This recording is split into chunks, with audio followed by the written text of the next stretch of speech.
What if the food you ate told a centuries-old story? What if walking through golden leaves and misty alleys made every bite feel ancient and alive?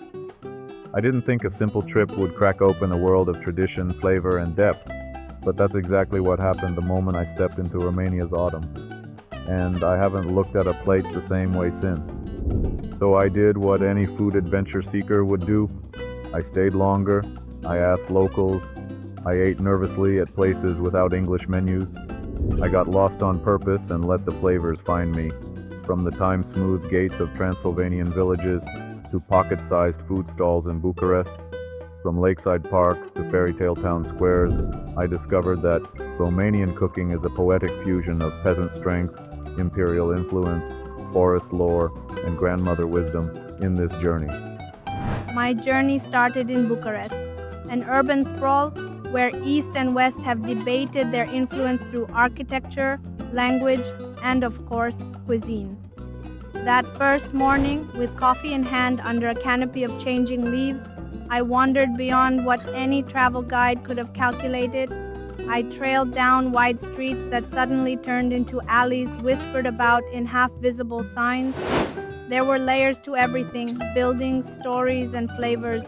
I started with bites at a tiny local cafe, fluffy pastries tinged with soft cheese balanced with hints of citrus peel. The flavors weren't loud, they weren't showing off. They were comforting, like an old story being retold for the 100th time. Then came the markets, the smell of roasted seeds drifting in the wind, pickled vegetables lined up in open-air stalls, sausages smoked just enough to imprint every breath of air with their signature. Every vendor had something to say, and often you could hear it in the intonation of their food. Lunch meant diving into a bowl of ciorbă, a sour soup that Romania has perfected over generations. The broth held beef and herbs, vegetables cut with care, and fermented wheat bran giving it that sharp, beloved tang. As the sun dipped, I paddled lazily across Kishmigiu Park's lake, leaves crunching in rhythm with the oars. Dinner revealed layers of richness again. Creamy polenta softening under grilled cheese, porcini stew steeped in garlic and savory broth, sarmal, cabbage rolls wound around smoky meat, and rice spiced with paprika and dill. Each forkful came with a kind of echo, like it had been served before in another era under different lamplight. Leaving Bucharest sent me north into Transylvania, literal fog shrouding castles and rural roads alike. Bran Castle didn't just stand, it loomed, half dream, half memory. The whispers about Vlad, background noise to the creaking stairwells and hand-hewn wood that made my shoulders shrink with awe. But here's where the food kept holding its own. At a village tavern near the base of that very castle, I was served slanina, a cured fatback, sliced paper-thin, paired not with apology but pride. It came with onion, a trace of mustard, and rye crisp enough to echo through the room with every bite. Brasov brought color, rows of honey-yellow homes, copper-roofed and flower-trimmed, a frozen postcard brought to life. The black church loomed at the town's edge, its Gothic shade cool and profound, and tucked down alleyways were restaurants that leaned into mountain cooking. I ate a stew so hearty I genuinely wondered if the pot had roots.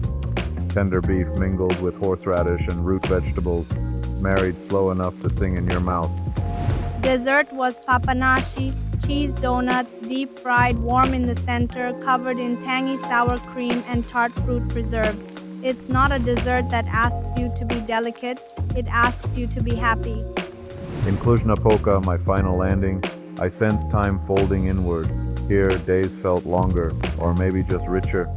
I sat by stained glass windows, sunlight moving across walnut-stained tables as I tasted kozonak, sweet bread packed with walnuts and cocoa swirls, each bite tugging at something both festive and humble. That bread wasn't made for display. It was made for family, for memory. I paired it with a carafe of plum brandy that bit hard but ended floral. If this journey made something stir in you, a craving maybe, or curiosity that stubbornly sticks, don't ignore it. Feed it. Explore something unfamiliar on your plate this week. Look up a traditional recipe you've never tried. ask someone older for a dish they remember from childhood, or take the long way home and find a place that smells like history. Whatever you do, let food take you somewhere new,